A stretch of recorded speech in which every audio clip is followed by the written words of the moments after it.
Hello, I'm Eleanor Reynolds, 68 years young, talking with you from my workshop in Burlington, Vermont. I never thought my little hands that have knitted thousands of baby blankets would one day sign million-dollar contracts.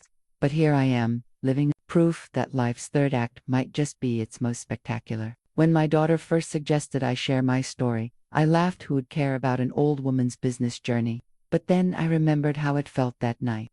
And maybe someone out there needs to hear this.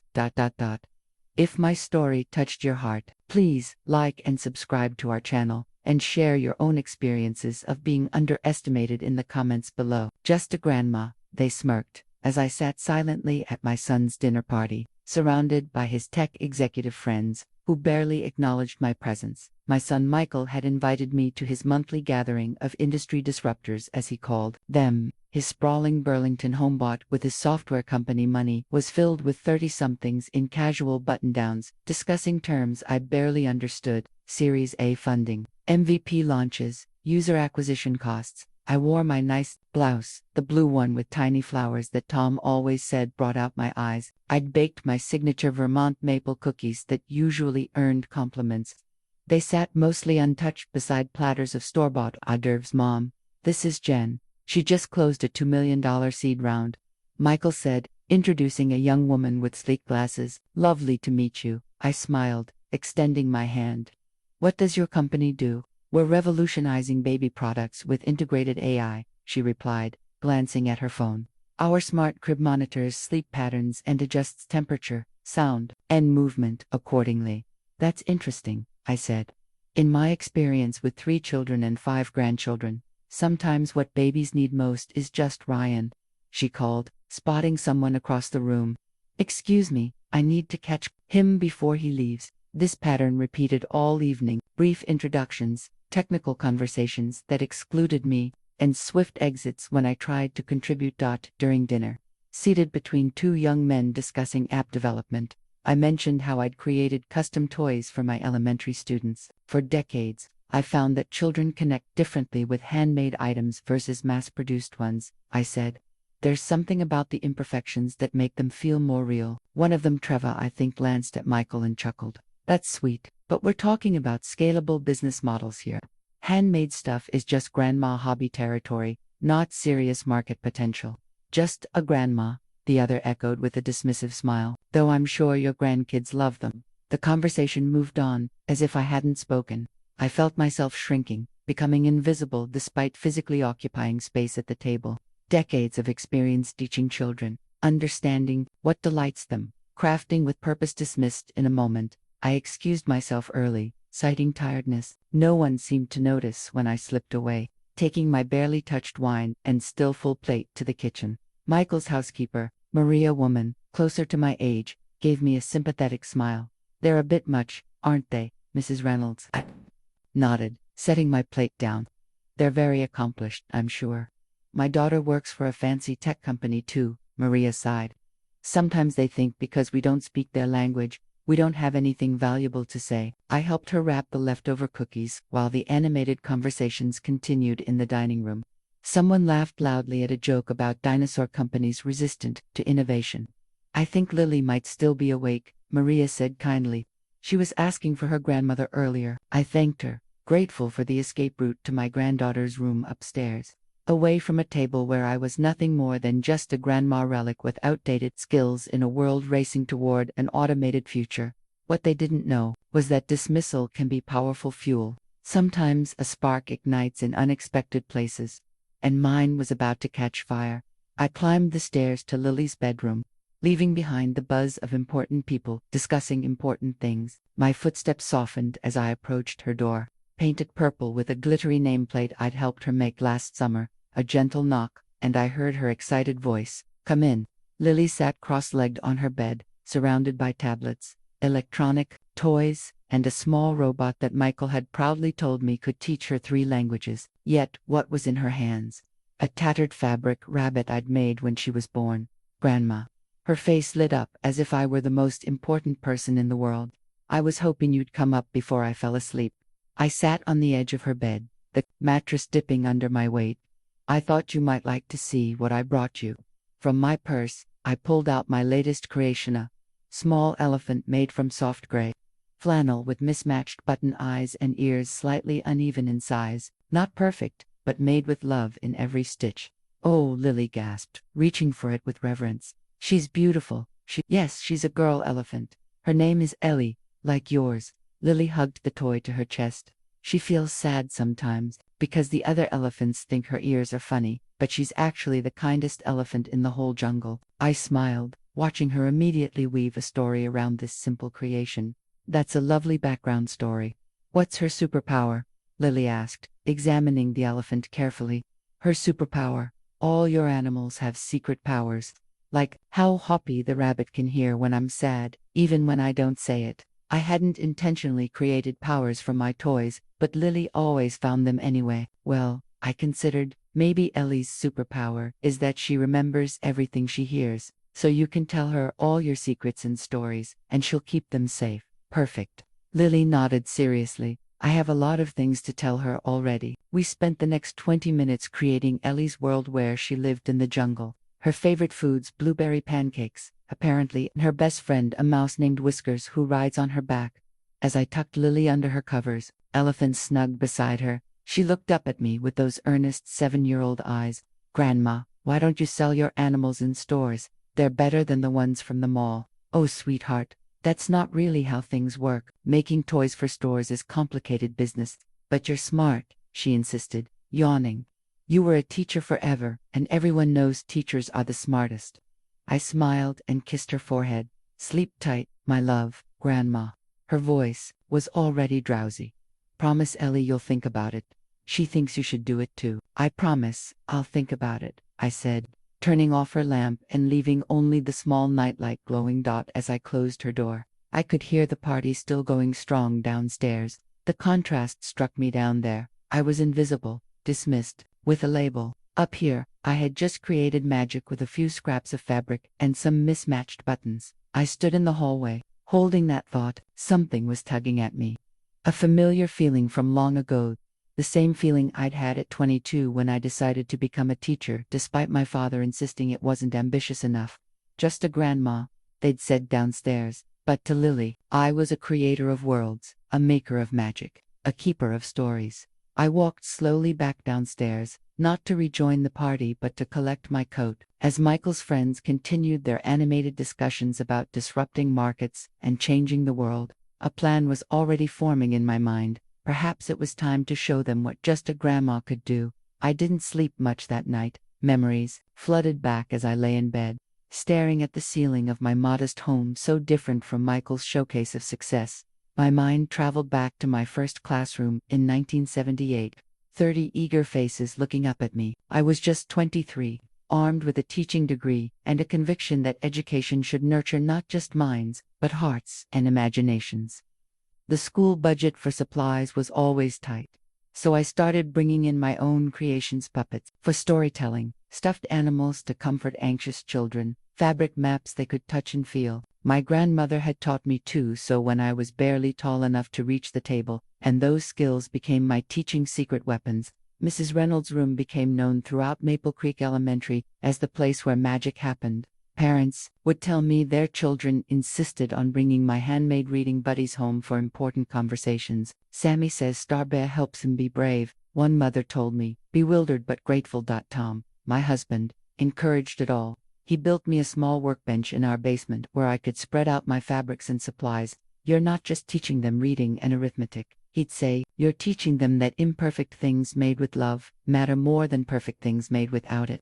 For 40 years, I created hundreds of toys, each one with its own personality and quirks. No two were identical, a concept that horrified the young entrepreneurs at Michael's dinner party. I'm sure mass production and uniformity were their gold standards. My approach was the opposite. When Tom passed away 5 years ago, my creations became my therapy. I'd sit in our quiet house, sewing tiny stitches, remembering how he'd bring me tea and kiss the top of my head while I worked. The world needs more Eleanor magic, he'd say. Retirement came the following year. 40 years, thousands of students, hundreds of toy stands. Suddenly, days stretched empty before me. My daughter Rebecca suggested I take it easy and enjoy retirement. My son Michael recommended travel and hobbies appropriate for my age, but without my classroom as motivation, my creating slowed. The sewing room gathered dust. I made obligatory gifts for grandchildren and the occasional baby shower, but the purpose was gone. Until tonight. Until just a grandma.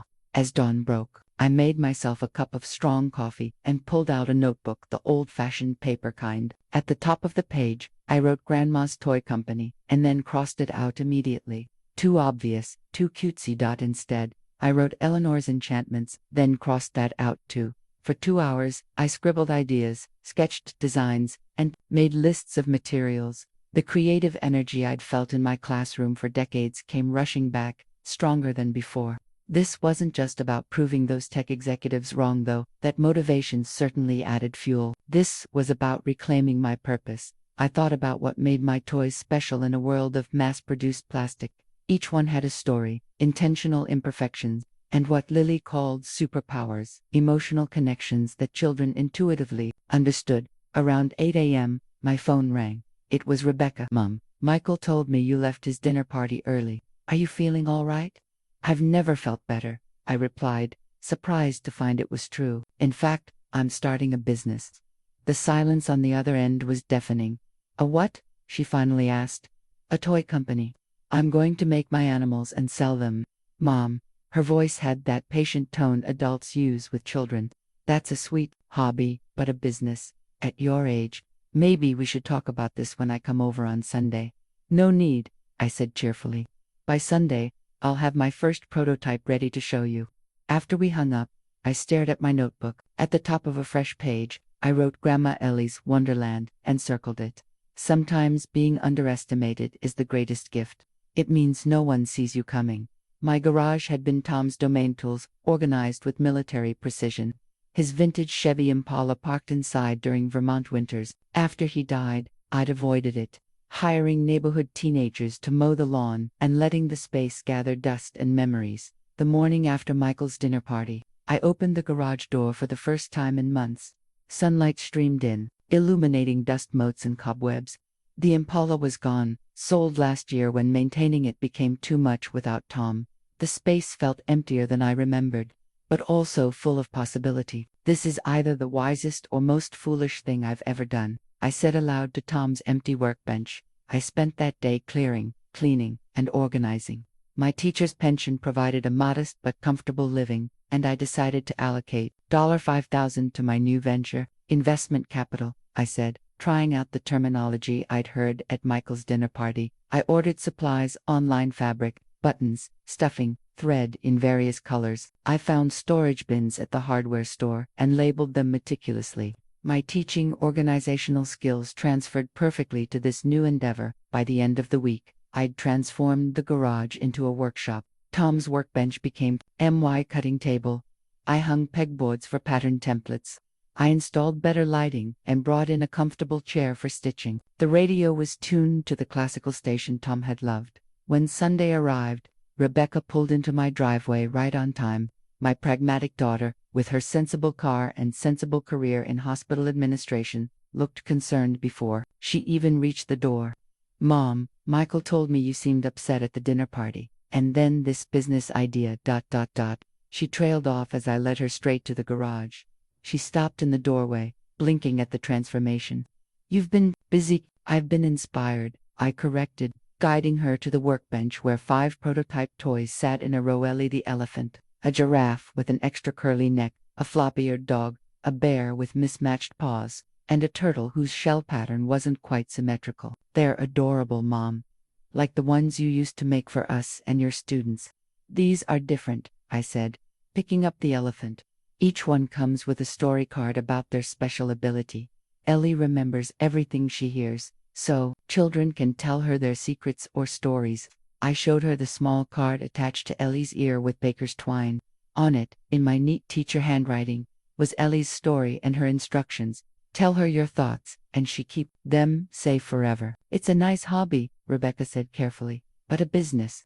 "I've run the numbers," I said, pulling out my notebook.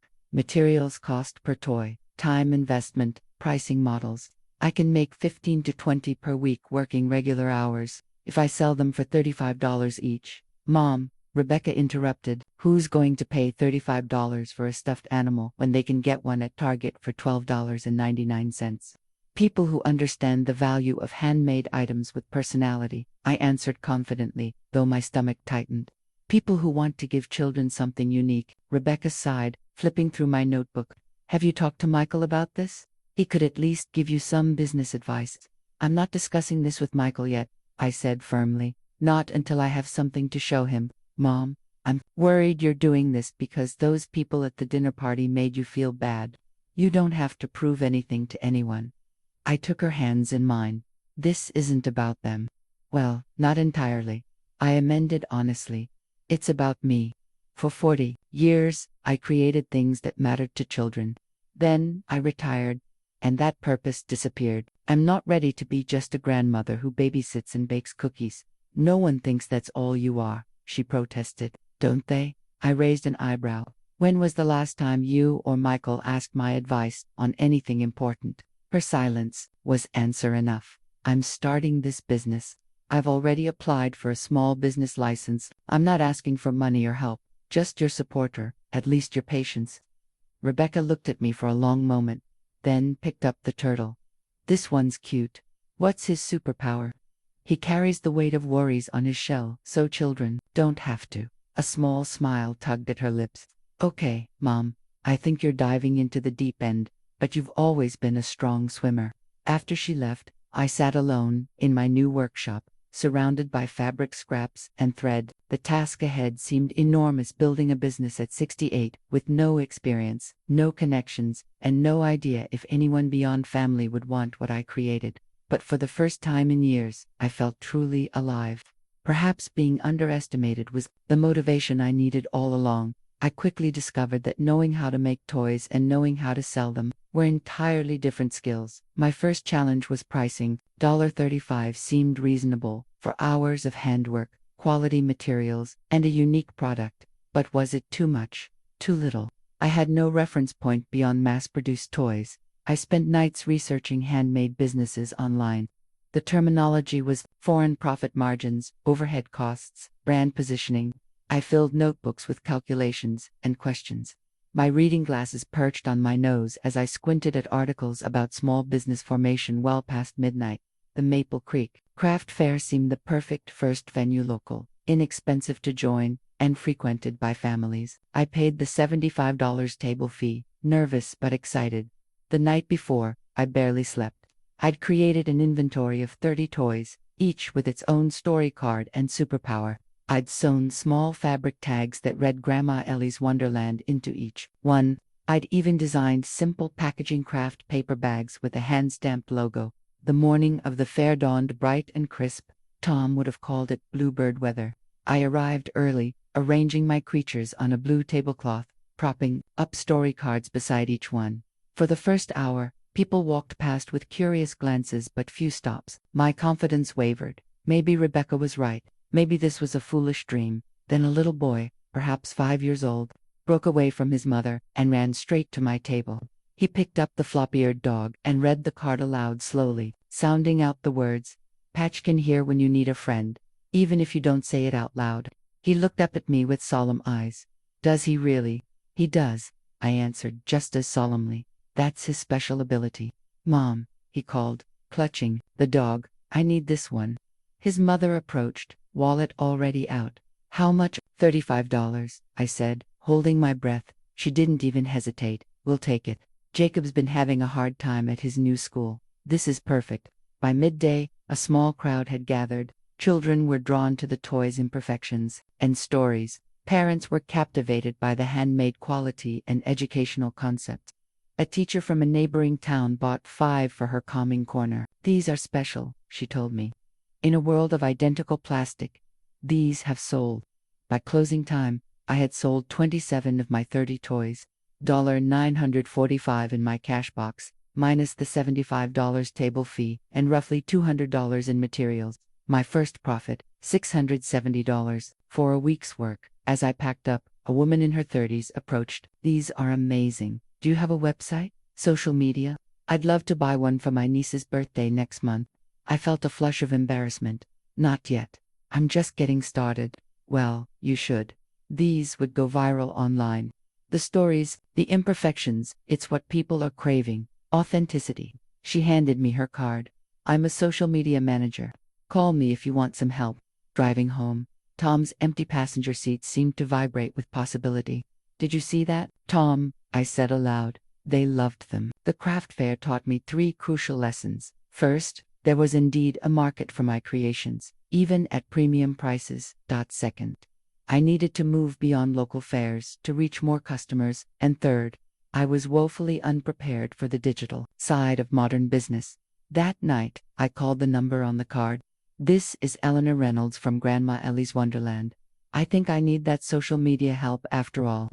Jessica Chen, the social media manager, was younger than my daughter, and spoke a language that might as well have been Mandarin to me. SEO, engagement metrics, conversion funnels, content strategy, nodded as if I understood, scribbling notes frantically. The good news, she said, sitting at my kitchen table, is that your products have incredible potential for organic reach. Authenticity is gold online. Organic reach, I repeated, feeling hopelessly behind. People sharing naturally because they love it, not because you paid for ads, she explained patiently. Jessica's standard rate was well beyond my budget, but when I showed her my workshop and let her choose a toy for her daughter, she proposed a deal. She'd set up basic social media accounts and train me in exchange for toys for her children's daycare. These are special, she said, echoing what I'd heard at the craft fair.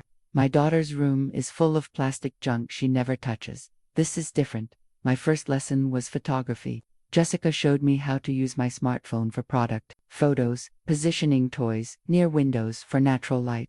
The imperfections are your selling point, she insisted when I tried to hide a slightly crooked seam. That's what makes them real. She created accounts on Instagram, Facebook, and something called Etsy, an online marketplace for handmade items. We spent a full day shooting photos, writing descriptions, and uploading my inventory. I felt like I'd returned to school at 68, learning a new language and culture. One more thing, Jessica said before leaving. Include a handwritten note with each order. Your handwriting is beautiful, and it adds that personal touch that big companies can't replicate. I started small. 5 new toys listed online at $40 each. Jessica insisted I was underpricing. I included my story about being a retired teacher who made toys for her students for 40 years. I went to bed that night certain nothing would happen immediately.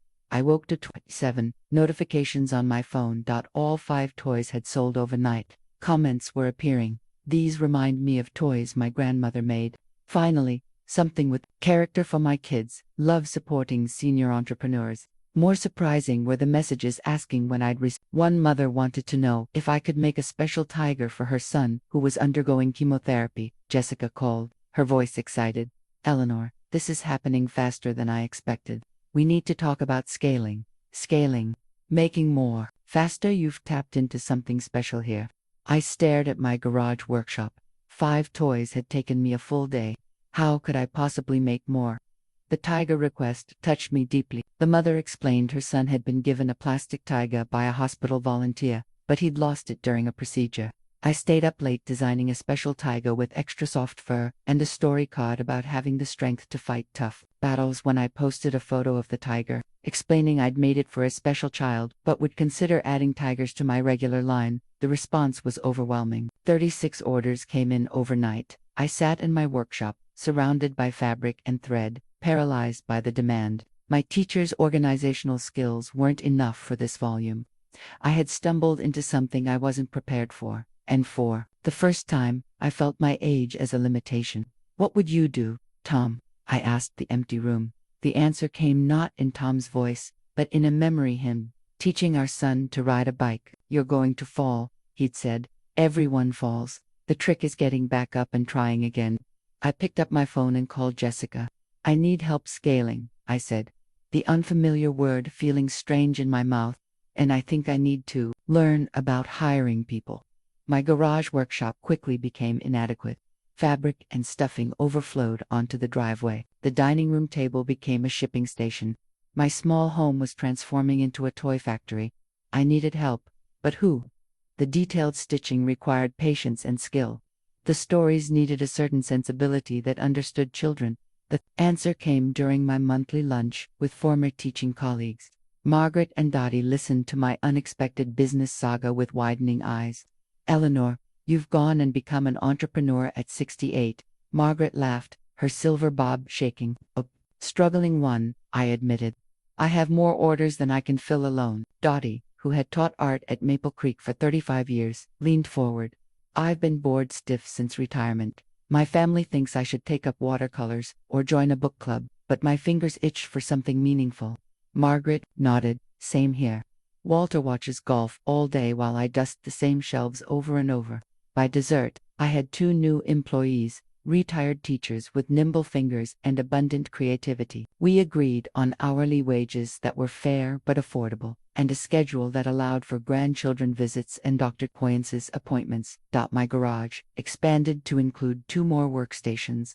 We established an assembly line of sorts, Margaret cutting patterns, Dottie assembling and stuffing, me doing final stitching and attaching story cards. Production tripled. The Grandma Ellie's Wonderland Etsy shop grew to offer 15 different animals, each with unique characteristics and powers. Orders flowed in steadily. Then came the first negative review: sloppy stitching and irregular shapes. Not worth the premium price. Would not recommend. I stared at the 1-star rating in horror.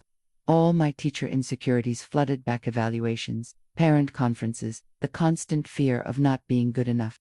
It's just 1 review out of 57 positive ones, Margaret reasoned as I considered refunding every order and shutting down. But what if she's right? I fretted. We're charging premium prices. Maybe our quality control isn't good enough. Dottie picked up the rabbit the customer had complained about from our reference shelf. Eleanor, look at this rabbit. Really look. Its ears aren't perfectly symmetrical. One eye is slightly higher than the other. And that's why children love them, because they're perfectly imperfect. Just like real things and real people. She was right, of course, but the negative reviews still stung. That evening, I drafted a response. Thank you for your feedback. You're absolutely right that our toys aren't uniform or machine perfect. Each is handmade by retired teachers with the belief that imperfections make them special and relatable to children who are learning that differences are what make us unique.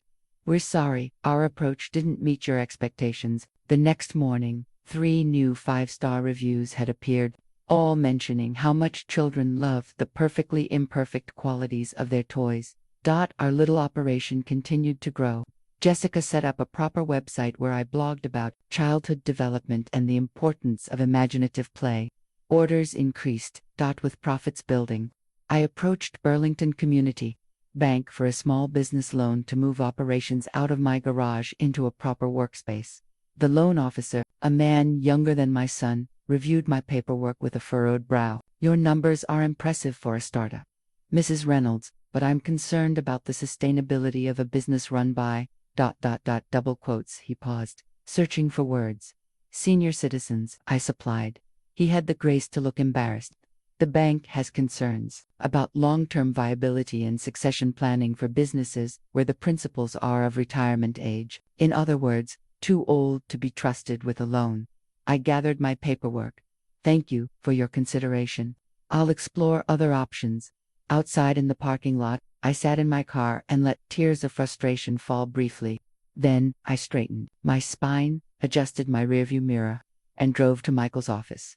It was time my son knew what his just-a-grandma mother had been up to.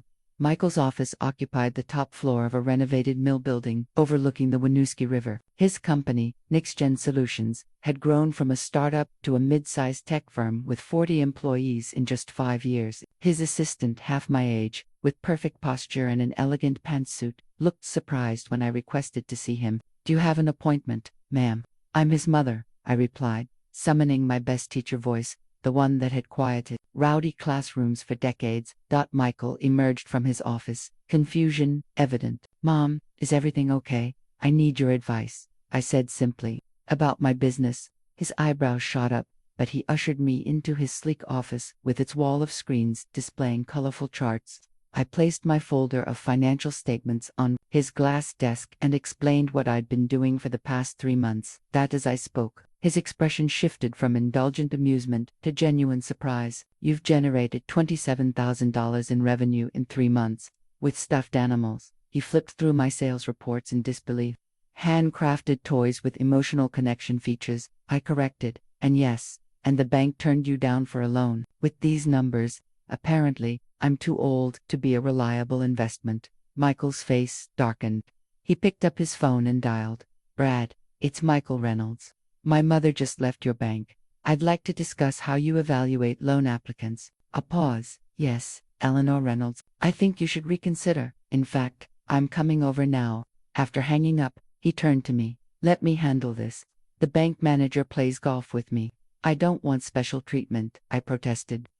It's not special treatment to be evaluated fairly, regardless of age. Your business stands on its own merits.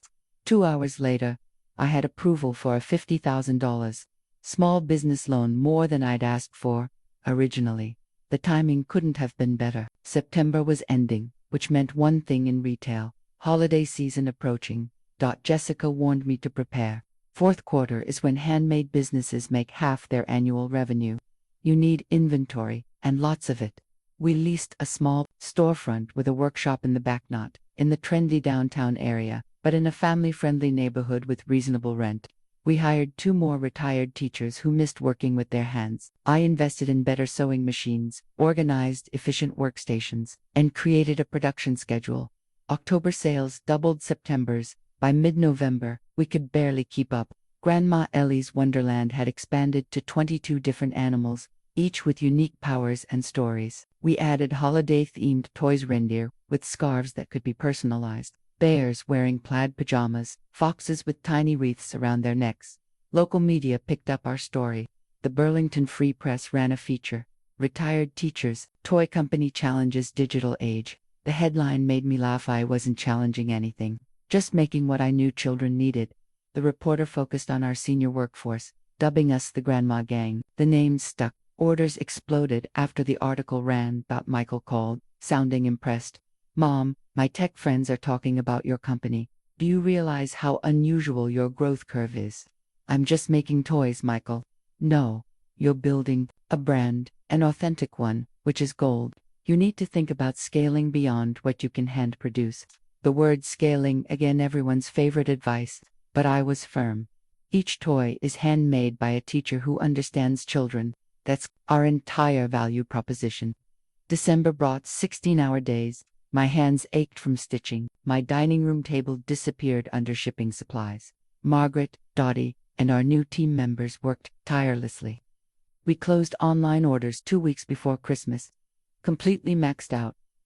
On Christmas Eve, I collapsed into my armchair, physically exhausted but glowing with accomplishment. My phone pinged with photos from customers' children unwrapping our toys, clutching them tightly, reading the story cards with delight. One message particularly touched me. My daughter hasn't spoken since her father's death 6 months ago. Today she told her grandma, Ellie Turtle, about missing her daddy. "Thank you for making toys that help children express their feelings." I showed my phone to Tom's photograph on the mantel. "We did good, didn't we?" As if in answer, my phone rang. It was a buyer from a major department store chain. "Mrs. Reynolds, we're interested in discussing a potential partnership for the coming year." The department store meeting was scheduled for mid-January, at their regional headquarters in Boston. I spent hours preparing, studying terminology, reviewing numbers, rehearsing answers to potential questions. Michael offered to come with me. But this was my company, my vision. I needed to represent it myself. I chose my outfit, carefully professional, but distinctly non-corporate: a hand-woven blue jacket over a simple dress, comfortable shoes, and a small elephant pin that Lily had given me for Christmas. "For luck, Grandma," she'd whispered. The buyer, Miss Patterson, was polite but brisk. Her office featured sleek furniture and a wall of awards. She wasted no time on small talk. "Mrs. Reynolds, your product has generated significant consumer interest. Our market research shows growing demand for authentic, handcrafted items with emotional connections," she explained, sliding a folder across her desk.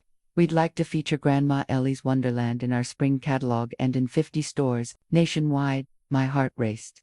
50 stores, national exposure. The numbers in the proposal were staggering potential. Sales in the hundreds of thousands. Then I reached the production requirements page. "This says you need a minimum of 10,000 units delivered by March." I noted, my mouth suddenly dry. Correct. We've identified a manufacturing partner in Shenzhen who can replicate your designs at scale. They've assured us they can maintain the handcrafted aesthetic while meeting our quality standards and timeline. Manufacture in China, I repeated, trying to keep my voice steady. But these toys are handmade by retired teachers in Vermont. That's fundamental to what they are. Miss Patterson's smile remained, but her eyes cooled.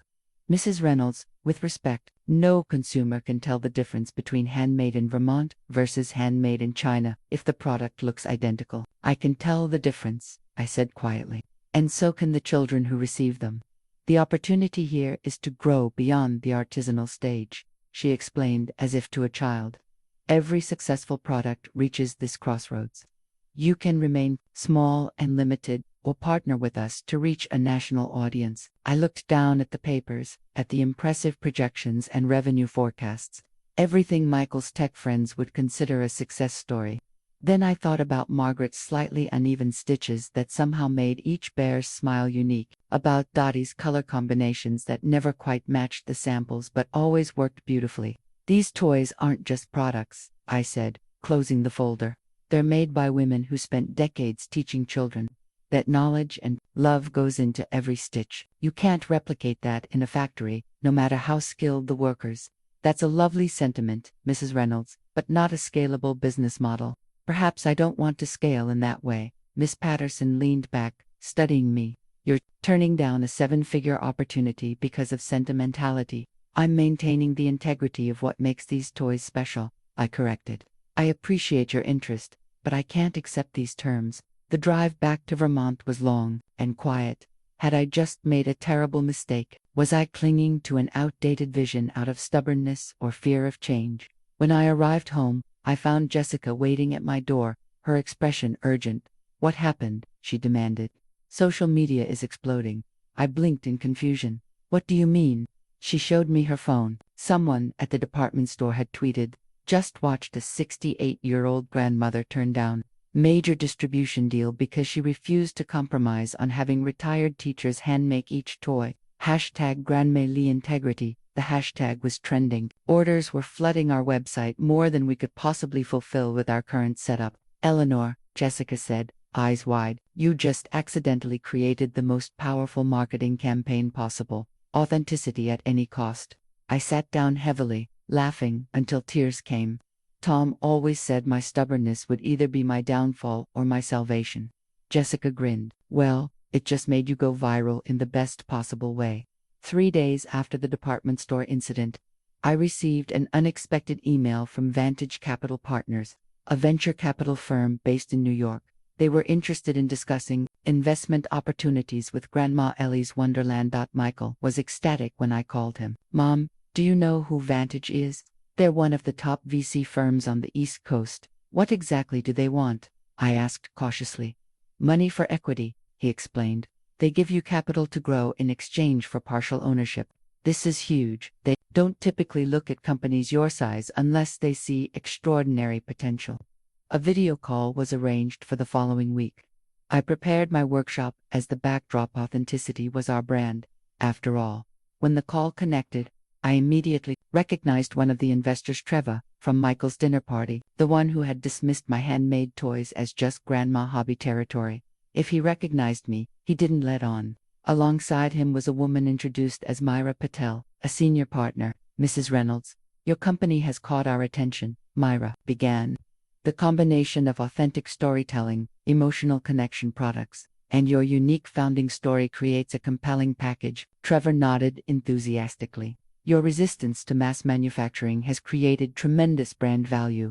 We believe Grandma Ellie's Wonderland could become a major player in the specialty toy market with the right investment." I listened as they outlined their vision: $1.5 million in exchange for 30% equity.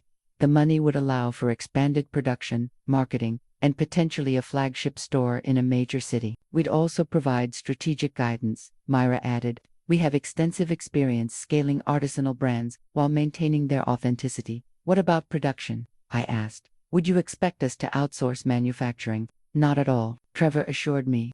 "Your commitment to handmade in Vermont is your core differentiator. We'd help you scale within that constraints, setting up training programs to expand your workforce of retired teachers. improving production efficiency without compromising quality. It sounded promising, but something felt off. I thought about what Michael had taught me about term sheets and asked to see their detailed proposal when it arrived. I spent an evening reviewing it with Margaret, who had been a math teacher. The financial terms were generous, but the control provisions were concerning. Vantage would have veto power over major decisions and could potentially force a sale to a larger company if certain growth targets weren't met. I called Michael for advice. "This is standard language," he said after reviewing the document, "but you could counter with modified terms." I spent a sleepless night weighing options. By morning, I had made my decision. In our follow-up call with Vantage, I presented my $1 million for 15% equity. I maintain decision-making authority on production methods and brand values. Any sale requires my approval regardless of growth metrics. Trevor looked startled. "Mrs. Reynolds, these terms significantly favor you over standard industry practices." "Perhaps," I acknowledged, "but Grandma Ellie's Wonderland isn't a standard company. Our value lies in our authenticity and independence." "We typically wouldn't," Trevor began. Byra interrupted him. "We can work with this framework, though some details need refinement." She leaned closer to the camera. "Mrs. Reynolds, may I ask, what changed between Michael's dinner party, when Trevor met you, and now?" Most people with no business background would jump at our initial offer. "So she knew who I was." I smiled. "At that dinner, I was just a grandma with an idea. Now I'm a grandma with a profitable company and a clear vision. The difference isn't in my age or experience, it's that I now recognize my own value." Trevor had the grace to look embarrassed. Mira laughed appreciatively. "Let's have our teams work out the details," she said. "I think Grandma Ellie's Wonderland and Vantage could do remarkable things together on your terms." 1 month later, with a modified agreement that protected our core values while providing capital for growth, I deposited Vantage's check into the Grandma Ellie's Wonderland business account. "Did you ever imagine," I asked Tom's photograph that night, "that I'd be negotiating with venture capitalists at 68? The investment marked a new chapter, one where being just a grandma was recognized as the asset it had always been. With investment, we moved from our small storefront to a converted Victorian house on the edge of downtown Burlington. The building had character creaky floors, large windows, and a wraparound porch perfect for summer crafting sessions. It felt like home rather than a factory, exactly what I wanted for our growing team. The main floor became a small retail space and visitor center where families could watch toys being made. Upstairs housed workrooms organized by production stage. The sunny third floor became our design studio and office space. Maintaining our handmade ethos while scaling production required creative thinking. We developed a teacher-crafted model, retired educators throughout Vermont to work from home for flexible hours. Each completed certain components of the toys based on their skills and interests. Weekly quality check meetings turned into delightful social gatherings. Former teachers from different schools connected, shared stories, and collaborated on improvements. Many brought decades of classroom insights that enhanced our designs.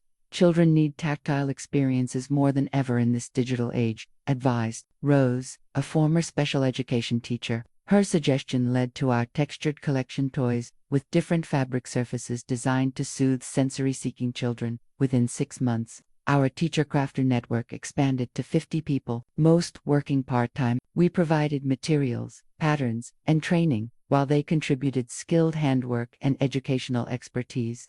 Each toy still included a card about its power, now accompanied by a small photo and bio of the teacher who made it. The Grandma Gang branding expanded, celebrating the wisdom of our senior workforce. Our social media featured crafters sharing childhood development insights alongside their creations. The authentic connection resonated with parents tired of mass plastic toys and screen-focused play. "We're not just selling toys," I explained in a company meeting. "We're selling a different approach to childhood, one that values imperfection, emotional connection, and the wisdom of older generations." Our product line evolved based on teacher input. Beyond animals, we created storytelling kits with character, toys, and illustrated backdrops. Seasonal collections reflected Vermont's changing landscape. Limited edition collaborations featured children's book authors and illustrators. Every decision honored our core values, handmade by teachers, designed for emotional connection, celebrating imperfection, and bridging generational wisdom. The retail space became a community hub. We hosted grandparent-grandchild crafting workshops, teacher appreciation events, and storytelling hours. Local families brought visiting relatives to watch production and meet the crafters. It's like stepping into another world, one mother commented. My kids can see real people making things with their hands, not just ordering from a screen. Pricing remained premium $45 to $75 per toy, reflecting the craftsmanship and educational foundation. Yet demand consistently outpaced supply, creating waiting lists for popular items. Customers willingly paid for authenticity and purpose. Not everything went smoothly. Supply chain challenges affected material availability. Coordinating production across dozens of home crafters required sophisticated logistics. Managing growth while maintaining quality demanded constant vigilance. My role evolved while I still designed prototypes and wrote story cards, much of my time involved mentoring new crafters, speaking with media, and making key decisions with our small leadership team, Margaret, heading production, Dottie managing design, and Jessica directing marketing. I never dreamed retirement would be busier than teaching. Margaret laughed during one hectic holiday season. Michael visited the new headquarters, bringing Lily, now 8, watching his daughter proudly give her friends a tour. My grandma started all this. I saw a new respect in his eyes. You've built something remarkable, Mom, he said quietly.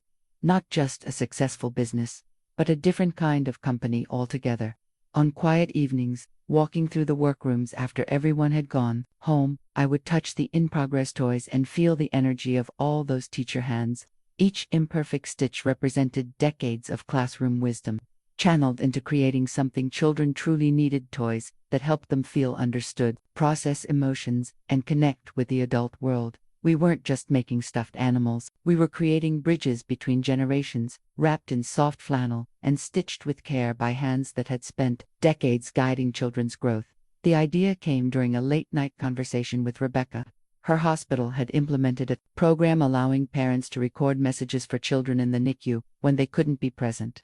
The babies seemed to respond to their parents' voices, even when too young to understand the words. It's about connection, Rebecca explained. The emotional link transcends comprehension. That night, I couldn't sleep.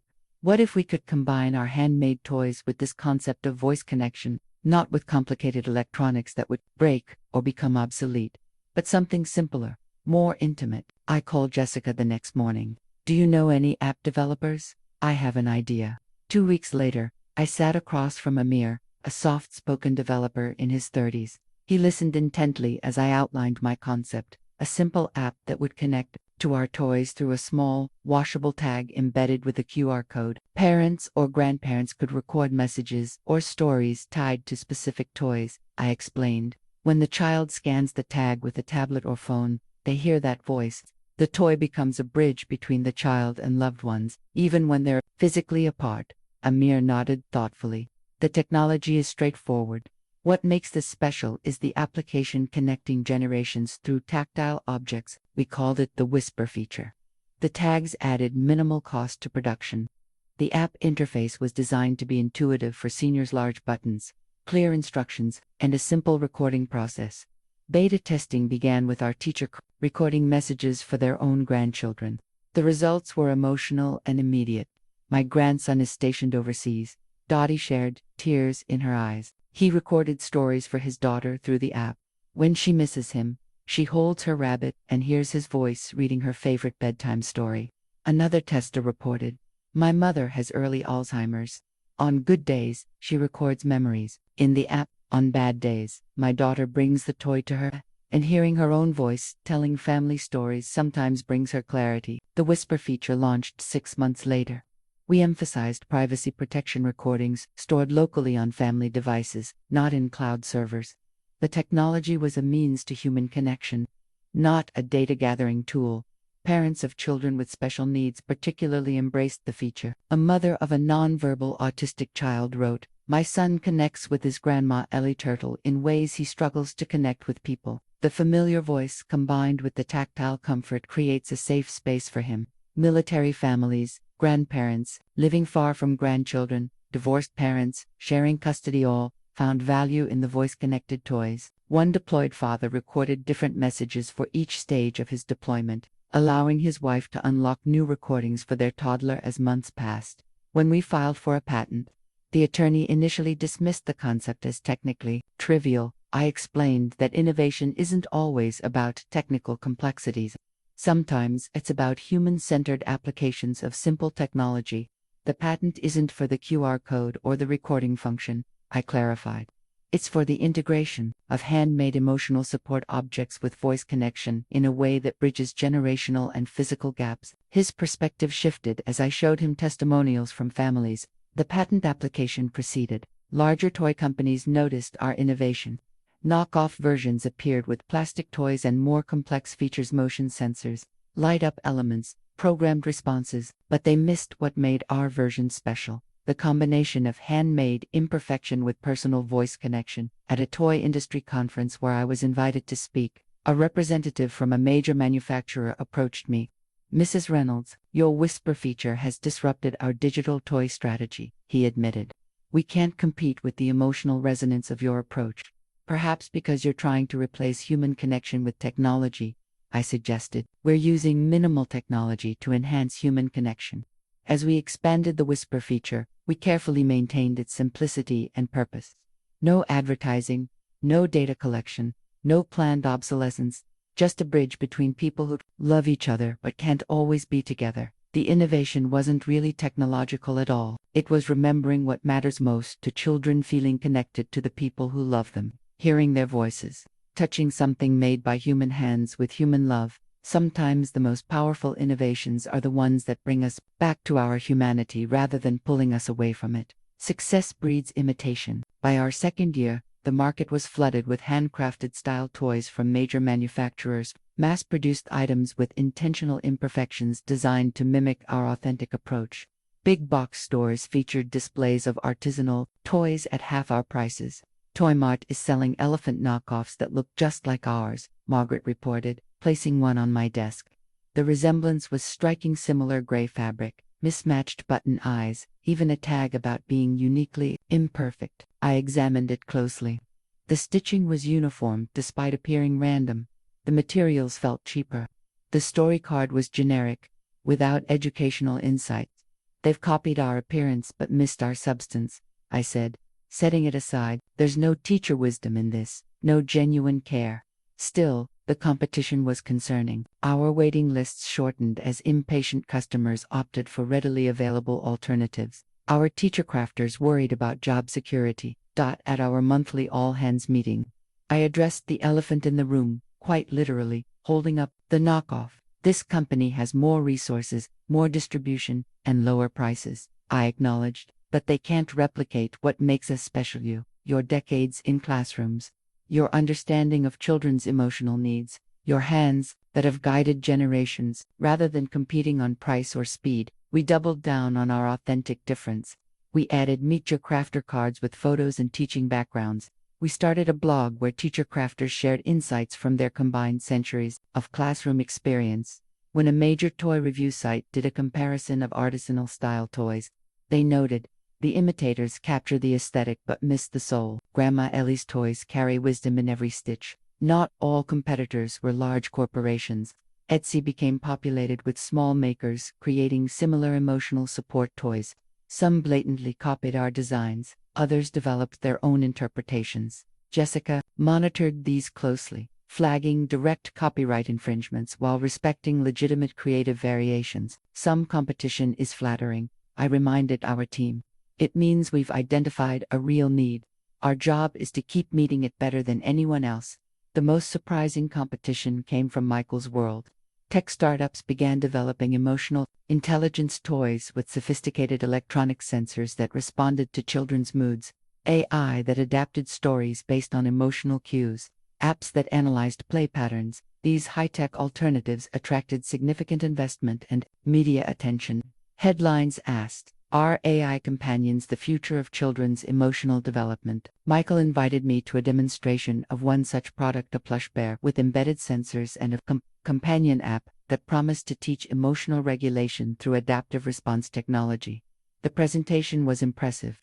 The bear detected when a child was upset and responded with calming phrases. It tracked emotional patterns over time and suggested strategies to parents. Afterward, Michael asked what I thought. "It's clever engineering," I said carefully. "But children don't need toys that analyze their emotions. They need toys that accept their emotions. The difference matters." "But the data could help parents understand patterns," he began. "Children aren't patterns to be analyzed," I interrupted gently.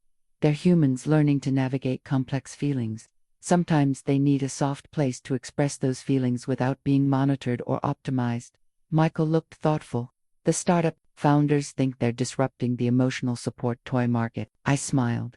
"You can't disrupt human connection, Michael. You can only complement it or interfere with it." On the drive home, I reflected on how competition had clarified our purpose. We weren't in the toy business. We weren't in the technology business. We were in the connection business, creating bridges between generations, between children and their emotions, between handmade objects and digital experiences. Our competitors were racing to add more features, more technology, more complexity. Our path was different. We focused on the essential, the touch of teacher hands creating objects of comfort that helped children feel understood in an increasingly complex world. The email from our accountant arrived on a Tuesday morning, 3 years after that fateful dinner party at Michael's house. "Congratulations, Eleanor. Grandma Ellie's Wonderland has officially crossed $10 million in annual revenue. I've attached the queue for financials for your review." I stared at my computer screen, momentarily unable to comprehend the numbers. 8 figures. From handmade toys created by retired teachers. From an idea born of dismissal and determination. The quarterly report confirmed what I already knew. Intuitively, our growth remained steady despite increased competition. Profit margins were healthy. Our teacher crafter network now included over 80 educators across Vermont, New Hampshire, and upstate New York. We'd expanded to 3 retail locations, though online sales still constituted 70% of our business. I forwarded the email to Margaret and Dottie with a simple message. We did it. The celebration was quintessentially Grandma Elisa potluck in our main workshop with homemade dishes, stories shared across generations, and a surprise gift from our teacher crafters, a custom toy representing each founding member. Mine was a silver-haired fox with glasses and a tiny sewing kit. The media noticed our milestone. Business journals that had ignored us now requested interviews. The grandmother disrupting the toy industry read one headline. How retired teachers built an 8-figure company, proclaimed another. Most surprising was an invitation to speak at the Harvard Business School. The email explained they were doing a series on unconventional entrepreneurship and wanted me to share our story with MBA students. Me, lecturing at Harvard. I laughed when I told Rebecca. "Why not you?" she challenged. "You've done what most of their graduates only dream of, built a profitable company with a genuine positive impact." The thought of addressing future business leaders terrified me. What could I, a retired elementary school teacher, possibly teach Harvard MBAs? I had no formal business training, no entrepreneurial background, no venture capital connections until Vantage found us. What would I even say? I fretted to Margaret. "The truth," she said simply, "that business doesn't have to follow conventional wisdom to succeed, that age and experience have value, that sometimes the best disruption is remembering what humans really need." I accepted the invitation. For 3 weeks, I drafted and redrafted my speech, trying to distill our journey into digestible lessons. Nothing felt right. Every attempt sounded either too simplistic or too pretentious. 2 days before the event, I tossed my notes aside and decided to speak from the heart. The Harvard auditorium was intimidating, tiered seating, filled with ambitious students, many already plotting startup ideas and exit strategies. The professor's introduction emphasized our revenue growth and market positioning, making us sound like any other business case study. I began by placing one of our toys' slightly lopsided turtle on the podium. This turtle was made by Dorothy Williams, who taught 3rd grade for 37 years. It's intentionally imperfect because children need to know that imperfection is normal. Its story card explains that it carries worries on its shell, so children don't have to carry them alone. It retails for $55, and we currently have a 2-week waiting list. I paused, looking around the room. Nothing about this product makes conventional business sense. It's expensive to produce, impossible to scale uniformly, and addresses emotional needs rather than functional ones. Yet we've built an 8-figure company around it and similar items.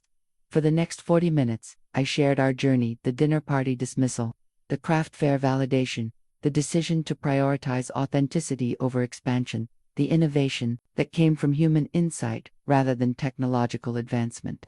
The greatest business opportunities sometimes exist in the spaces between conventional wisdom, I concluded, between digital and physical, between scalable and personal, between youth-obsessed innovation and edge-acquired wisdom. The questions afterward were thoughtful. One student asked if I regretted not starting the business earlier in life. No, I answered honestly. I needed those 40 years in the classroom to understand what I was really making, not just toys, but emotional tools based on decades of observing children. My age wasn't a liability, it was my greatest asset. As I left the campus, a young woman approached me. My study group analyzed your company last semester, she said. We concluded your business model was unsustainable and predicted acquisition within 2 years. I smiled. What did you learn from that analysis? That spreadsheets can't measure human connection, she replied. And that's a lesson worth 8 figures. Success changed more than our business. It transformed family dynamics I'd accepted as fixed for decades. Michael, who had always viewed me through the lens of just mom, now introduced me to colleagues as my mother, the CEO, his tech friends, including those from that fateful dinner party. Now asked my opinions on brand authenticity and consumer emotional connections. Rebecca, initially skeptical, joined our team part-time to develop a line of toys specifically for children in hospitals, drawing on her healthcare administration experience. I've watched how the nursing staff uses your animals with pediatric patients, she explained. There's real therapeutic potential we could develop further. Most noticeable was how my grandchildren's perception shifted. Lily, now 9, proudly wore Grandma Ellie's Wonderland t-shirts to school. My friends think it's so cool that my grandma runs a company, she told me during a sleepover at my house. Mia says her grandma just bakes cookies. Grandmas who bake cookies are wonderful too, I reminded her. I know, she nodded seriously. But you make things that help kids feel better and you can bake cookies. That's like a superhero grandma. The ultimate family shift happened at Thanksgiving, 4 years after Michael's dinner party. For the first time, I hosted at my home now, a renovated farmhouse outside Burlington, with enough space for our extended family. As we gathered around the table, I noticed subtle changes. Michael's wife asked my advice about a career decision. Rebecca's husband wanted to discuss investment strategies. Even Michael seemed to weigh my opinions more carefully than before.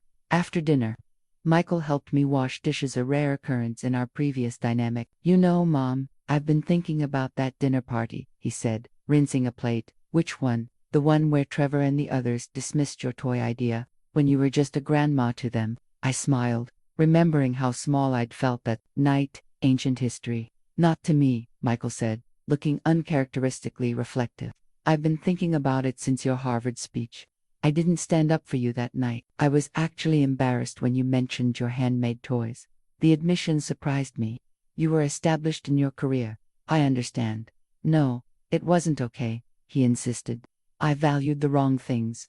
Technical innovation, scalability, exit strategies. I thought those were the only metrics of success. You've built something much more meaningful without any of that. I touched his arm, seeing the earnest boy he'd once been. Different doesn't mean better or worse. Your work has value too. Maybe, he conceded. But my company measures success quarterly. Yours will be measured in generations of children who felt understood because of what you created. Later that evening, after everyone had gone home, I sat in my quiet kitchen reflecting on our conversation. My relationship with my children had evolved from parent-child to something closer to peers, still loving, but with a new dimension of mutual respect. The following week, Michael asked if he could bring some colleagues to tour our workshop. I agreed, curious about his intentions. 6 executives from his company arrived, including his CEO. They observed our production process, asked thoughtful questions, and took extensive notes. What are they really looking for? I asked Michael privately. Authenticity, he admitted. Our products are technically perfect but emotionally sterile. We're trying to understand how you create genuine connections with customers. The irony wasn't lost on me. My son's tech company studying my outdated methods for insights. The very qualities that had seemed irrelevant at his dinner party now represented valuable business intelligence. That December, Michael hosted his annual holiday gathering. Unlike previous years, he asked me to say a few words to his assembled colleagues and friends. standing in the same living room where I'd once been invisible. I looked at the attentive faces, some familiar from that first dinner, others new. 4 years ago in this room, I was introduced as Michael's mother, the retired teacher. Tonight, I stand before you as Eleanor Reynolds, founder of Grandma Ellie's Wonderland. But here's the truth. I am exactly the same person. The only thing that's changed is how you see me. The room fell silent. The lesson isn't about my success. It's about what we miss when we dismiss people based on age, appearance, or background. Every person in your life, the quiet grandmother at dinner, the janitor in your office, the cashier at your grocery store, has depths you cannot imagine and wisdom you might need. Afterward, Trevor, the one who'd called my toys just grandma, hobby territory, approached with a rueful smile. I've never been so glad to be completely wrong about something, he admitted. That's the best kind of wrong to be, I replied, thinking how sometimes our greatest gifts arrive disguised as dismissals. The call came on a Tuesday morning. Margaret's voice was tight with concern. Eleanor, we have a problem with the spring buffed of rabbits. 3 customers have reported loose eyes that could potentially detach. My stomach dropped. Safety issues were my greatest fear, especially with products designed for children. How many rabbits in the affected batch? I asked, already reaching for my coat. About 2,000. They went to 800 different customers over the past 3 weeks. I arrived at headquarters 20 minutes later. Our leadership team gathered in the conference room, faces grim. The quality control report showed the problem. A new fabric adhesive hadn't bonded properly with the button eyes, making them potentially detachable after repeated play. Michael, who now served as an informal business advisor, joined by video call. You have options here, he explained.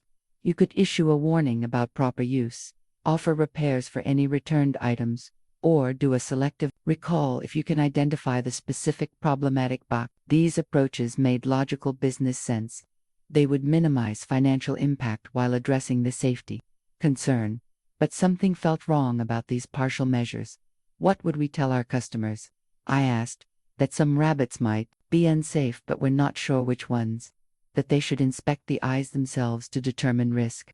I thought about the parents who trusted us with their children's emotional well-being, about the children who confided in our toys, who slept with them, who carried them through difficult days. We're doing a complete recall, I announced. Every rabbit sold in the past 3 months, regardless of which batch it came from. The financial implications were substantial. Beyond refunds and replacement costs, we'd face shipping expenses, overtime for staff handling returns, and the logistical challenge of producing replacement inventory quickly. That's nearly $500,000, our accountant pointed out. Insurance will only cover part of it. I understand, I said, but our entire brand is built on trust. Half measures would damage that irreparably. Within hours, we drafted a recall notice explaining the situation honestly. No corporate jargon, no minimizing the potential risk, no deflecting responsibility, just a straightforward explanation from me about what happened, why we were recalling every rabbit, and how we would make it right. I founded this company on the belief that children deserve toys made with care and integrity, I wrote. We failed to meet our own standards with these rabbits, and I take personal responsibility for that failure. Your child's safety is more important than our bottom line. The response was immediate and unexpected. Parents appreciated our transparency. Many offered to simply exchange the eyes themselves if we sent replacements. Others praised our abundance of caution. Some even posted supportive messages with hashtags like #WhyWheelOfGrandmaLelly. One mother's email particularly touched me. In a world where companies regularly hide problems until forced to acknowledge them, your honesty is refreshing. This recall actually increased my trust in your company. The recall process was exhausting. Our team worked overtime for weeks. Teacher crafters volunteered additional hours to produce replacement rabbits. The financial hit was significant but not catastrophic, thanks to our healthy reserves. The most meaningful outcome emerged 6 months later. When a business ethics professor contacted us, she had been using our recall as a case study in her course on corporate responsibility. Your approach contradicted conventional crisis management wisdom, she explained, yet it resulted in increased customer loyalty and brand strength. My students are fascinated by the idea that doing the right thing, even at substantial cost, can actually benefit a company long term. I visited her class, where MBA students peppered me with questions about the decision-making process. Wasn't there pressure to minimize the financial impact? One asked. Of course, I acknowledged. But we asked ourselves, what would a teacher do in this situation? A teacher wouldn't hide a potential danger from parents or offer half measures when children's safety was at stake. Another student raised his hand. Do you think larger corporations could realistically take your approach? I think any business can choose values over short-term profits, I replied. The question is whether they're willing to accept temporary financial pain for long-term integrity. The crisis taught me that our company's greatest asset wasn't our product line or even our unique production model. It was the trust we'd built with families. That trust came from approaching business the way good teachers approach education, with honesty, responsibility, and genuine care for those we serve. Sometimes the most powerful business decisions aren't made on spreadsheets or in boardrooms. They're made in quiet moments of reflection when we ask ourselves what kind of company we truly want to be. My 70th birthday arrived with little fanfare, exactly as I'd requested. Rather than a traditional party, I invited our entire team to a company picnic by Lake Champlain. 87 people attended, most over 60, all contributing to the remarkable story of Grandma Ellie's Wonderland. As we gathered under maple trees, watching the sunset paint the Adirondacks across the water, I reflected on the 5-year journey from that dinner party dismissal to an established company approaching $15 million in annual revenue. The physical changes were obvious. We'd grown from my garage to a Victorian house to our current Campus 3 buildings housing production, administration, and our teacher training center. Our product line had expanded from simple stuffed animals to educational kits, comfort objects for special needs children, and therapeutic toys for pediatric hospitals. But the intangible changes were more profound. We'd created a model that valued elder wisdom in an industry fixated on youth. We'd proven that handmade quality could compete with mass production. We'd built a company that measured success beyond profit margins. Most importantly, we'd created meaningful work for people.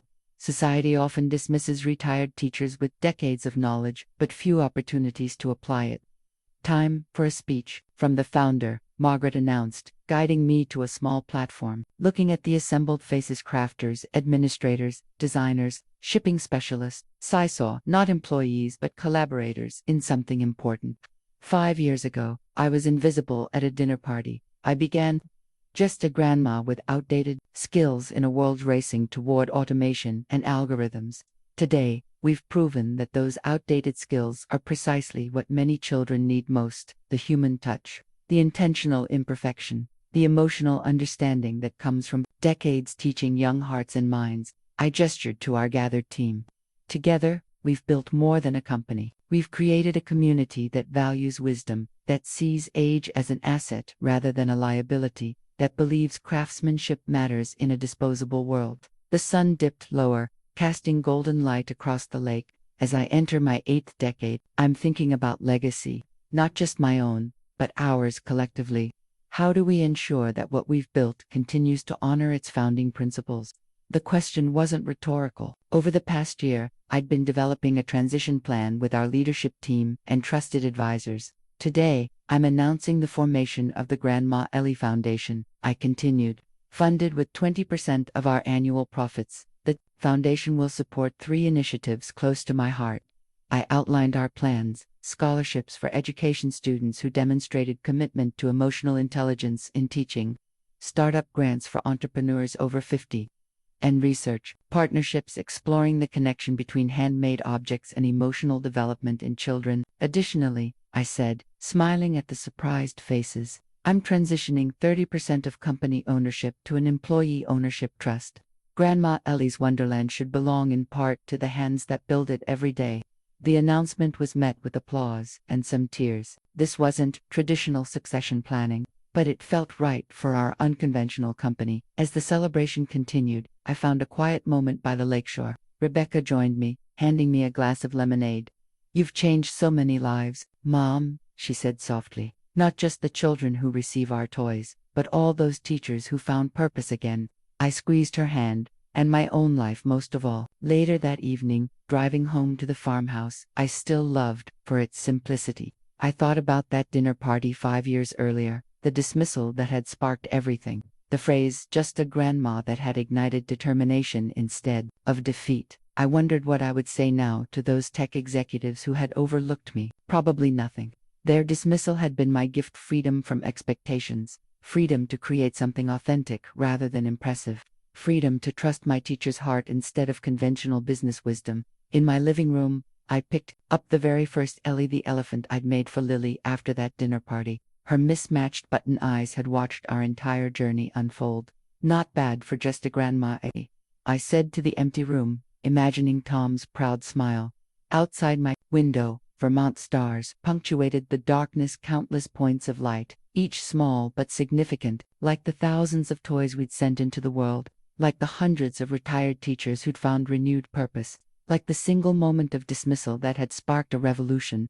Sometimes being underestimated is the beginning of something wonderful. Sometimes just a grandma is exactly enough. 6 years to the day after that fateful dinner party, I found myself seated at another elegant table, this time as the guest of honor. Vantage Capital was hosting their annual investment showcase, highlighting portfolio companies that exemplified transformative business models. The irony wasn't lost on me. The same firm whose partner had once dismissed my ideas now featured Grandma Ellie's Wonderland as their success story. Our 5-year return had outperformed most of their tech investments, creating value not just financially but socially. Trevor, now a senior partner, introduced me with genuine admiration. Eleanor Reynolds has revolutionized how we think about expertise, age, and authentic consumer connections. She's built a company that defies conventional scaling wisdom yet delivers exceptional results. As I approached the podium, I noticed Michael in the audience, seated among his tech colleagues. His smile carried pride without reservation. Far we'd both come from our earlier relationship. 6 years ago, I sat at a table much like this one. I began. Invisible, dismissed, categorized as just a grandma with outdated skills in a digital world. The room grew quiet. That dismissal became my greatest advantage. Being underestimated meant I could build something authentic rather than impressive. Being ignored meant I could innovate without pressure to conform to existing models. I shared our journey, the craft fair validation, the teacher crafter network, the whisper feature, the crisis that strengthened rather than damaged our brand. We've now reached 20 million in annual revenue. Our toys help children process emotions in 47 countries. Our foundation has funded 30 senior entrepreneurs and provided scholarships to 65 education students. Impressive numbers, but not the true measure of our impact. More importantly, we've created meaningful work for over 100 retired teachers who thought their knowledge no longer had value. We've built a company that sees age as an asset rather than a liability. We've proven that wisdom accumulated over decades can be more innovative than algorithms created overnight. I looked directly at the assembled investors and entrepreneurs. The business world often confuses youth with innovation, technology with progress, disruption with improvement. But true innovation comes in many forms, sometimes from hands that have spent decades understanding human needs at their most fundamental level. The questions afterward were thoughtful, focused less on growth metrics and more on our human-centered approach. One young founder asked what advice I'd give to entrepreneurs just starting out. Listen to voices unlike your own, I said. Especially those society tends to dismiss: the elderly, the quiet ones, those without impressive titles or trendy skills. Innovation often happens at the intersection of different perspectives. After the event, several investors approached to discuss potential partnerships. Michael introduced me to colleagues who wanted to explore collaborative projects. Business cards accumulated in my purse, a far cry from being ignored 6 years earlier. As the crowd thinned, I found a quiet moment with Trevor. I owe you an apology, he said. Not just for dismissing your idea, but for missing the entire paradigm you represented. No apologies needed, I replied. Your dismissal was actually a gift. It freed me to build something authentic rather than trying to impress the tech world. Still, he persisted, I've been thinking about how many Eleanor Reynolds exist out there. People with valuable insights being overlooked because they don't fit our preconceptions of innovation. That's why we started our foundation, I said, to find those voices and amplify them. Driving home that night, I reflected on how dramatically my life had changed since that first dinner party. From invisible grandmother to respected entrepreneur, from dismissed to sought after, from underestimated to valued. Yet, fundamentally, I remained the same person, a teacher at heart, creating tools to help children feel understood and connected in an increasingly complex world. The next morning, I visited our headquarters early, before the daily bustle began. Walking through the quiet production rooms, I touched the in-progress toys lined up for completion: bears, elephants, turtles, each slightly different, each made with care by hands that had spent decades guiding children's growth. In the design studio, I found Lily's original elephant, the first Ella preserved in a display case. Her mismatched button eyes had witnessed our entire journey. "We did it, old friend," I whispered. My phone buzzed with a message from Michael. "Mom, several investors from last night want to discuss expansion opportunities." "Interested?" I smiled, thinking how far we'd come from just a grandma. But expansion wasn't what excited me. It was the model we'd created, one that valued elder wisdom, handmade quality, and emotional connection in a world increasingly dominated by algorithms and automation. That our greatest success wasn't in proving the dismissive tech executives wrong. It was in creating something they couldn't have imagined: a company where age was an asset, where imperfection was intentional, where success was measured in human connection as much as profit margins. Being underestimated had been my superpower all along, and like the special abilities of our toys, it had created magic that transformed not just my life, but the lives of everyone it touched.